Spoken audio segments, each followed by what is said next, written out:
Coba bayangkan setelah bekerja keras selama belasan tahun, akhirnya kalian berhasil membeli rumah atau apartemen impian.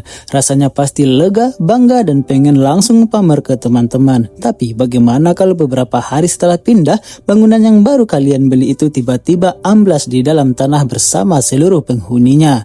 Nah, itulah premis yang diangkat dalam film Korea Selatan berjudul Sinkhole. Film ini mengikuti kisah Park Dong-won, seorang pria biasa yang menghabiskan 11 tahun hidupnya untuk mengumpulkan uang demi memiliki apartemen sendiri. Namun saat impiannya akhirnya terwujud, sebuah bencana tak terduga justru datang menghancurkan semuanya. Dalam hitungan detik, apartemen tempat tinggalnya runtuh ke dalam sebuah lubang raksasa sedalam ratusan meter. Kini Dong-won dan para penghuni lainnya harus berjuang untuk bertahan hidup sambil mencari cara keluar dari perangkap maut tersebut. Film ini menyajikan perpaduan antara ketegangan, drama, dan komedi khas Korea yang membuat ceritanya tetap seru untuk diikuti dari awal hingga akhir. Lalu bagaimana nasib Park Dong-won dan para penghuni apartemen lainnya? Apakah mereka berhasil selamat dari bencana yang tampaknya mustahil untuk dilewati? Siapkan cemilan kalian, cari posisi paling nyaman, dan mari kita simak alur cerita film Sinkhole. Film dibuka dengan Park Dong-won yang baru saja pindah ke apartemen barunya bersama keluarga. Saat itu cuaca sedang hujan deras, seolah memberi pertanda bahwa hari mereka tidak akan berjalan mulus. Setibanya di apartemen, Park mengira proses pemindahan barang sudah selesai. Namun ternyata para pekerja masih belum bisa mengangkut perabotannya karena ada sebuah mobil yang parkir sembarangan dan menghalangi akses. Menurut para pekerja, mereka sudah mencoba menghubungi pemilik mobil tersebut selama hampir 1 jam. Mulai dari telepon hingga pesan singkat, tapi tidak ada respon sama sekali. Karena kesal, Park akhirnya mencoba menelepon sendiri. Panggilan pertama langsung ditolak. Saat mencoba lagi, Park justru mendengar suara ponsel berdering tidak jauh dari lokasi mereka. Tak lama kemudian muncullah sang pemilik mobil. Dengan ekspresi datar dan sikap yang kurang bersahabat, pria itu masuk ke mobilnya lalu memindahkannya dengan cara yang cukup ugal-ugalan. Awalnya Park masih berusaha sabar. Namun saat hendak memarkirkan mobilnya, pria tersebut hampir saja menabrak Park.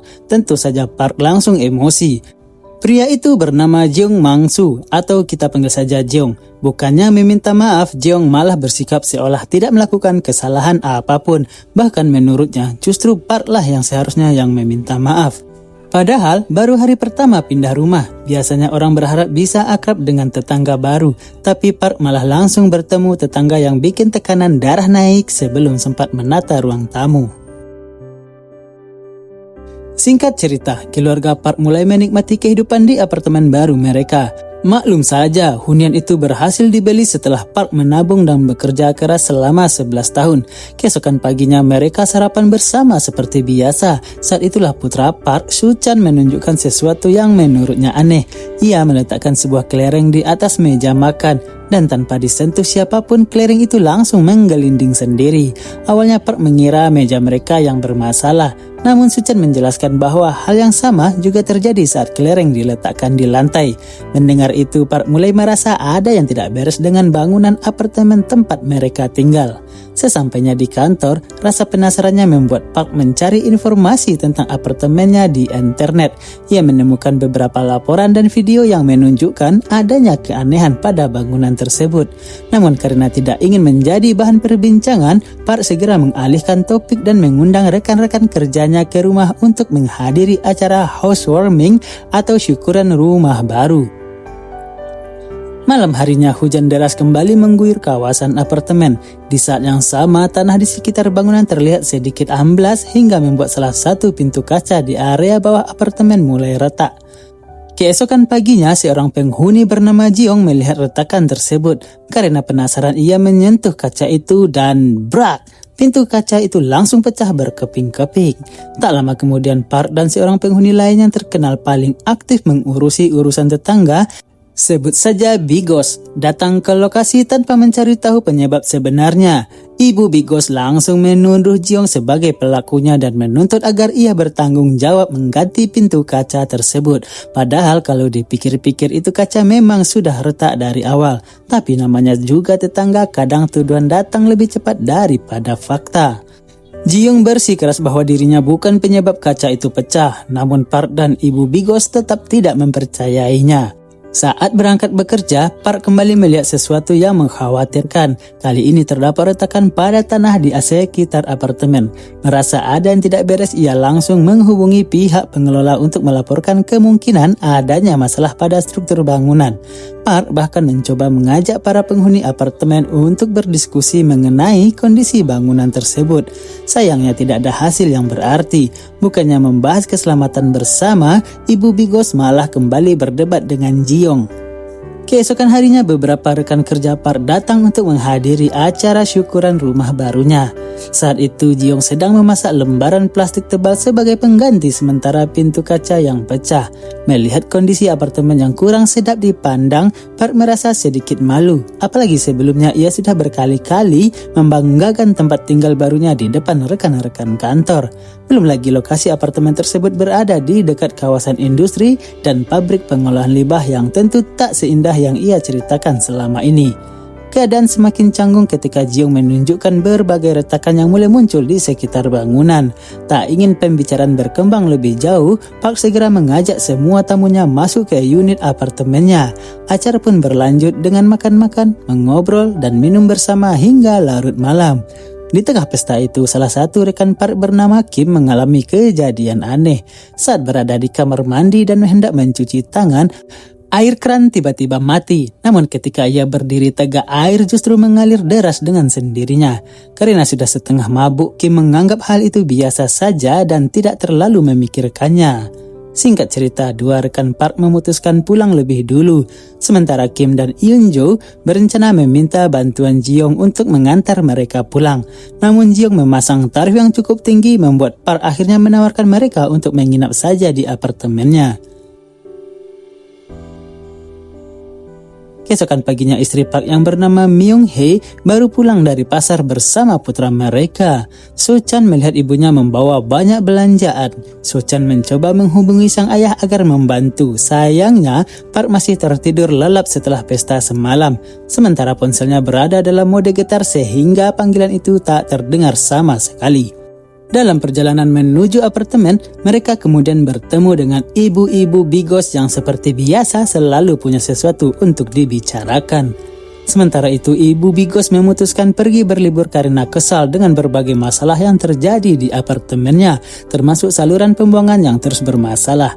Setelah Bu Bigos pergi, So-chan meminta izin kepada ibunya untuk mengambil troli.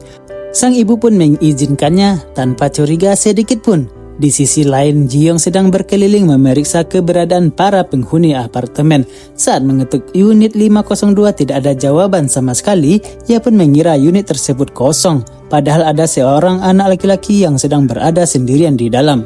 Tak lama kemudian Ji-young bertemu dengan So-chan yang sedang mendorong troli di area apartemen. Sementara itu Kim yang menginap di rumah Park baru terbangun. Karena kesiangan ia buru-buru pergi dan memesan taksi untuk pulang.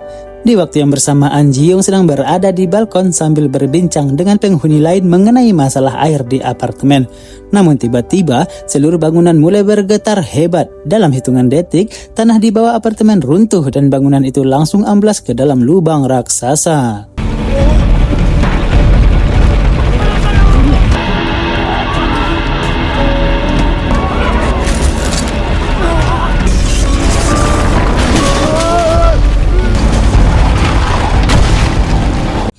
Di luar, Kim yang masih berada di dalam taksi ikut terjebak dalam kekacauan tersebut.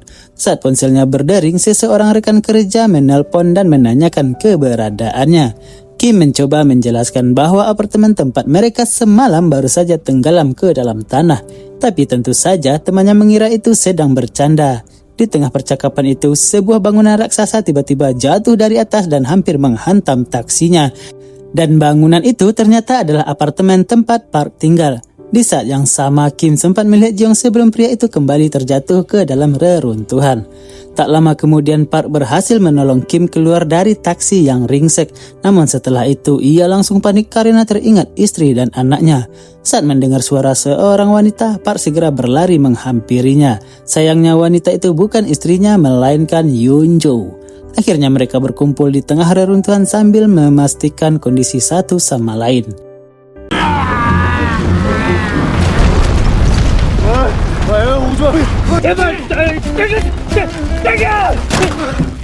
Sementara itu di permukaan tim evakuasi berusaha mencari cara untuk menolong para korban. Namun kondisi tanah di sekitar sinkhole yang sangat rapuh dan beresiko runtuh sewaktu-waktu. Karena itu kepala tim evakuasi memutuskan menghentikan upaya turun langsung ke dasar lubang. Mereka kemudian menenangkan keluarga para korban dan meminta warga melaporkan siapa saja anggota keluarga yang kemungkinan masih terjebak di bawah.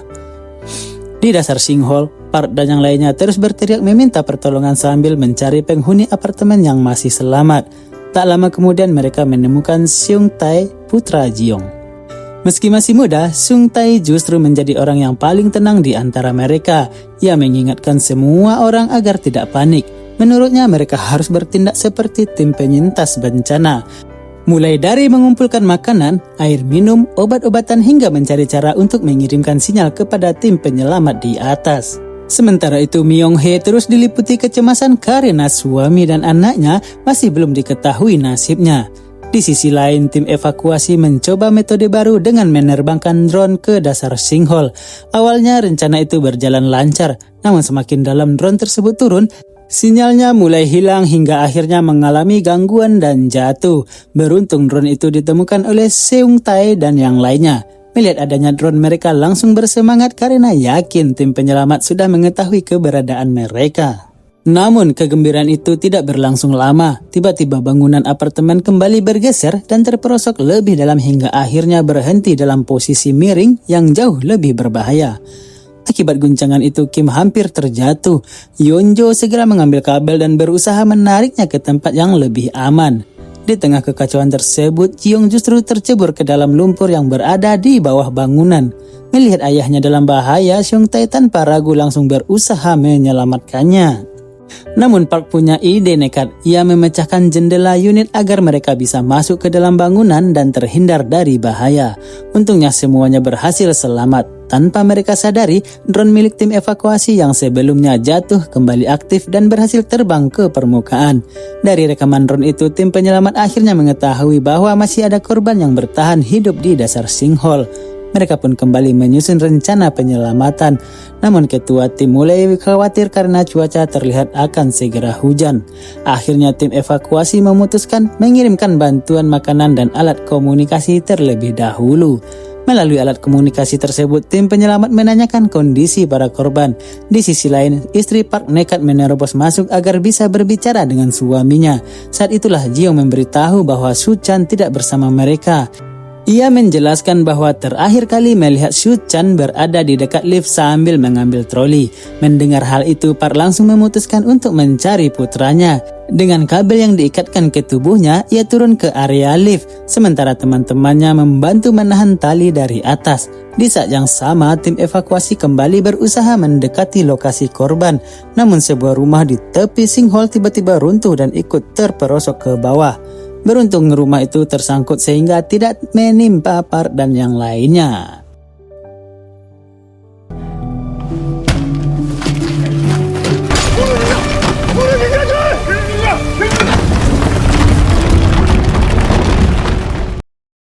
Park terus mencari hingga akhirnya menemukan Su Chan dalam kondisi selamat. Namun Su Chan mengatakan masih ada seseorang nenek yang terjebak di atas. Mereka pun menemui nenek tersebut. Sang nenek menjelaskan kondisinya dan memberitahu bahwa ada seorang anak di dalam tenda yang sedang sakit. Sayangnya saat diperiksa, anak itu ternyata sudah meninggal. Park juga menyadari rembesan air mulai masuk semakin deras. Ia mengajak sang nenek untuk ikut bersama mereka, tetapi nenek itu menolak dan memilih tetap tinggal di sana. Sebelum berpisah, sang nenek memberikan tali dan sepatu sebagai bekal. Setelah itu, Park menggendong Su Chan dan kembali menuju teman-temannya.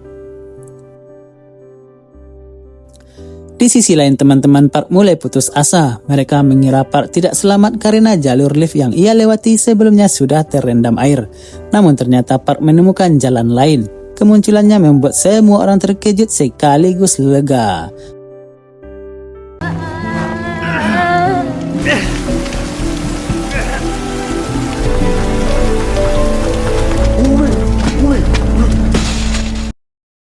Mereka segera membantu Park, Suchan dan yang lainnya hingga akhirnya kembali berkumpul. Sayangnya keadaan semakin genting, air terus naik dengan sangat cepat. Sementara di atas mereka terdapat bangunan besar yang bisa runtuh kapan saja. Di tengah kepanikan itu, Yonjo melihat sebuah galon kosong. Ia pun mendapat ide. Menurutnya, galon dan botol kosong pasti akan mengapung di atas air. Mereka langsung mengumpulkan apapun yang bisa digunakan untuk bertahan hidup. Tak lama kemudian mereka melihat sebuah toren air raksasa yang memberi secercah harapan.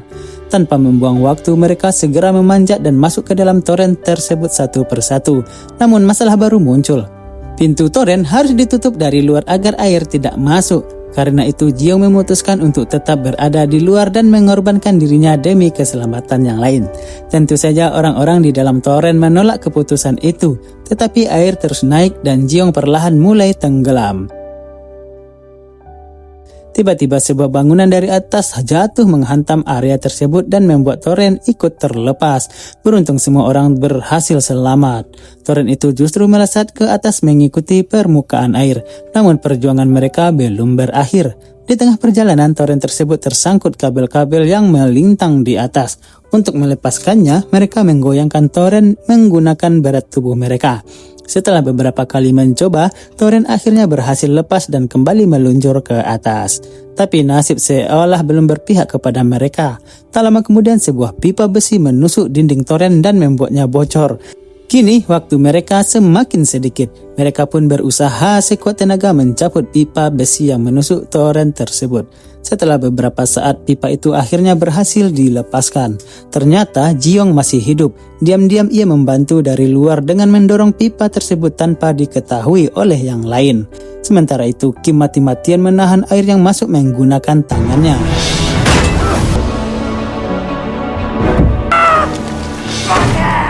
Setelah berhasil keluar dari masalah itu, toren kembali melesat ke atas hingga akhirnya mencapai permukaan. Melihat para korban berhasil muncul, tim evakuasi langsung bergerak cepat untuk melakukan penyelamatan. Dan kabar baiknya, semuanya berhasil selamat. Ternyata selama ini kaki Jiong tersangkut pada kabel sehingga ia ikut terbawa bersama toren hingga ke permukaan. Dengan selamatnya, para penyintas, film pun berakhir. Menurut saya, film ini cukup seru karena berhasil memadukan ketegangan bencana dengan komedi khas Korea yang menghibur. Meski ada beberapa adegan yang terasa kurang masuk akal dan sedikit terlalu dramatis, secara keseluruhan film ini tetap asyik untuk ditonton. Kalau menurut kalian bagaimana? Tulis pendapat kalian di kolom komentar ya.